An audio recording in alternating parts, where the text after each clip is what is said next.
There's a reason Japanese homes feel calm, even when they're small. It's not just what they own, it's how each item is chosen to serve a purpose, fit a space, and reduce noise, not add to it. That idea changed the way I approach my own kitchen and storage.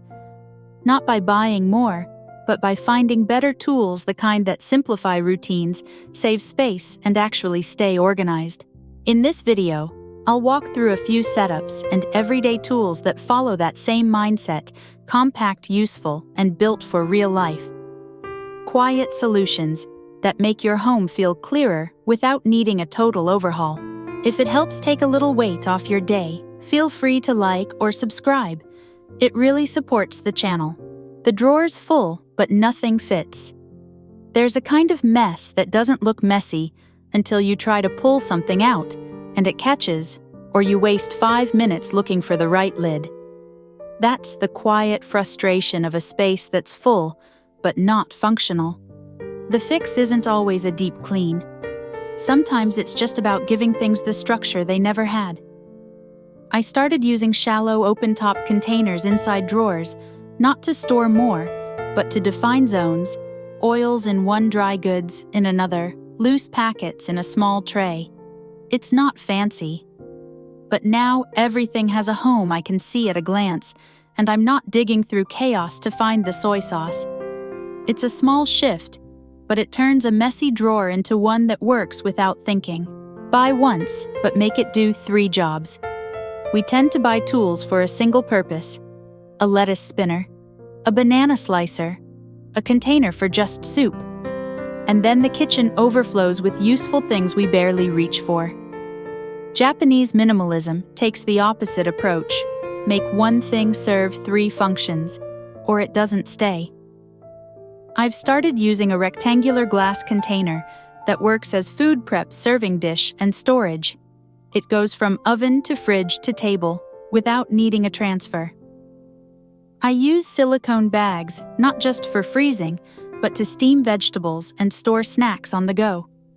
That kind of overlap makes your kitchen feel bigger, not because you added space, but because you removed the friction. The goal isn't to own less. It's to make the things you own carry more weight so your kitchen carries less. The shelf that always gets messy again.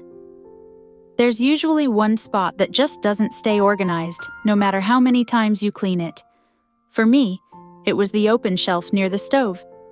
Things would pile up: sauce bottles, half-used packets, random tools I thought I needed close by. Turns out, the problem wasn't the stuff. It was the lack of limits. I added one small basket with low sides, just enough to corral what I actually use every day: oil, salt, scissors, 1 spoon. The rest went in a drawer. Now, instead of cleaning that shelf every week, I haven't touched it in months. When a surface has no boundaries, it fills itself. But once you define the edges, it holds its shape. A case for clear containers. I used to think opaque bins looked cleaner. But the truth is, I'd forget what was inside, buy duplicates, or let things expire in the back of the fridge. I was organizing but not helping myself stay organized. Switching to clear containers changed that. Not just in the fridge, but for snacks, dry goods, even cleaning supplies. I don't have to open anything to see what's low or what needs to be used up. It cuts down on waste, impulse buying, and those little moments of wait. Do I have any left? Visibility isn't clutter, it's clarity. And when you can see what you have, you use it. Make storage easy to open, not just pretty. There's a big difference between storage that looks organized and storage that actually works. I used to stack matching containers with tight lids and call it neat. But every time I had to unstack, wrestle a lid off, or move 3 things to reach one, I'd skip it. And eventually, so did everyone else. Now I try to store things based on how they're used, not how they look. Everyday items go in containers that are easy to grab: slide-out baskets, open bins, soft lid jars. The less friction it takes to use something, the more likely it stays in its place. Pretty fades. Function lasts, especially when you're tired or in a rush. The use it now zone. Some items don't need long-term storage, they just need to be seen. A few bananas going soft. That one packet of rice you forgot about. A frozen veggie bag that's half used. So I made one small use it now bin in the fridge and another near the pantry. It's nothing fancy, just a shallow basket labeled with masking tape. But it gives me one place to check when I don't know what to cook or want to waste less. It's also become a quiet nudge to finish things before buying more. We always talk about what to store, but sometimes what we really need is what to use up. Don't let tools become clutter. A lot of kitchen clutter isn't junk, it's tools we thought we needed. A gadget that slices one type of fruit, a tray that only fits one shelf. They were useful in theory, but in practice, they just sat there taking up space. Now, before I add anything new, I ask one question: will I use this weekly, or will I store it for months? If it's not a regular tool, I rethink it. And for the ones I already have, I give them a limit. One drawer, not the whole kitchen. A useful item that isn't used still counts as clutter. We just give it nicer excuses. Use the space under the sofa. Not every storage idea needs to look perfect. Sometimes it just needs to solve a problem you've been ignoring. For me, it was the small things I wanted nearby, but didn't want out in the open. Extra cord seasonal items, even backstock of paper towels. I started using low flat bins under the sofa, the kind that pull out like drawers. They're not labeled, not curated, but they hold what I need, and they don't get in the way. It's a hidden zone that buys backspace I couldn't find anywhere else. If your storage is maxed out, don't look for more shelves. Look under what's already there. Store by how things are used, not what they are. It's easy to group things by category: snacks with snacks, tools with tools. But in daily life, that's not always how we use them. Sometimes the most helpful change isn't what we store, but where we store it. I started grouping items by moment instead of type. Tea bags next to the kettle, scissors near the snack drawer, a small tray of quick grab items by the stove. I even keep a spoon in the coffee jar now, because that's always what I reach for. You don't need perfect zones. You just need setups that match your habits, not fight them. When in doubt, make it visible. Hiding things can feel like organizing until you forget where they went, or worse, forget they exist at all. I've done it with cleaning sprays, pantry staples, even unopened tools I meant to try. So now, when something's important, or I want to use it more, I leave it visible but contained. A clear bin on the counter, a hook near the sink, a tray for things in rotation. Visibility isn't the enemy of minimalism. Mindless storage is.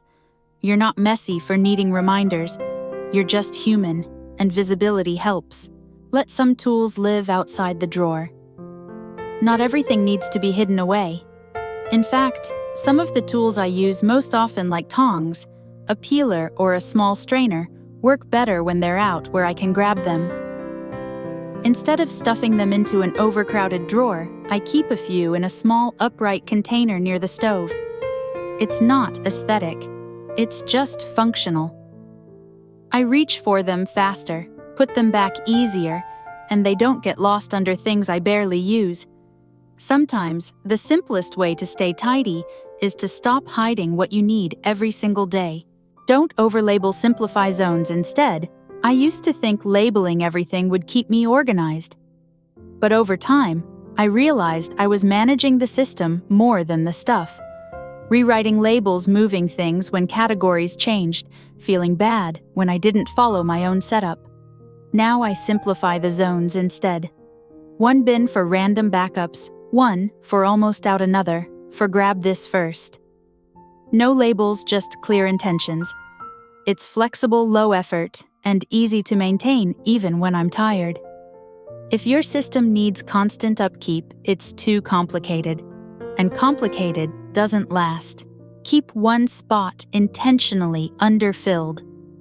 Most of the time, we try to fill every drawer, every bin, every shelf, because if there's space, it feels like we're supposed to use it.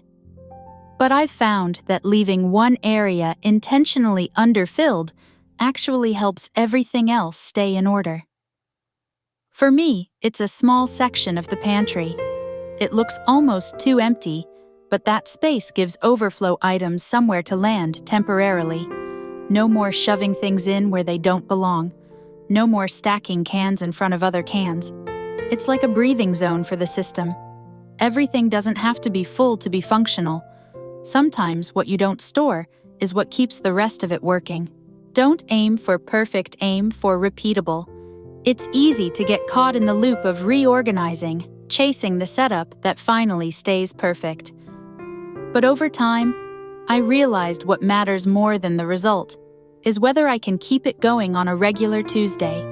So now, my goal isn't to make everything look pristine. It's to make things easy to reset. Containers that are easy to reach. Systems I can explain in one sentence. No guilt if it's not photo-worthy, just relief that I'm not starting over every week. The best organizing systems aren't the most beautiful. They're the ones you don't have to think about. Give your backups a boundary. It's easy to let backups sneak into everyday spaces. An extra jar of peanut butter, 4 rolls of foil, a second bag of rice you forgot you had. Over time, they crowd out the items you actually use and make the whole system feel bloated. Now, I set one small bin, just for overflow. It lives on a high shelf in the pantry, out of reach, out of sight, but clearly labeled. When something runs out, I check there before I buy more. And if it doesn't fit in that bin, I don't buy it yet. You don't have to stop stocking up. But giving your extras a clear home keeps your main space calm and your systems intact. A more organized home doesn't have to start with a big project. Sometimes it's just about choosing tools that make sense and setting up systems that don't fall apart by next week. Even one small change, a clearer drawer, a simpler routine can make daily life feel less scattered. If this video helped bring a little more ease into your space, feel free to like or subscribe. It quietly supports the channel and helps us keep sharing what works.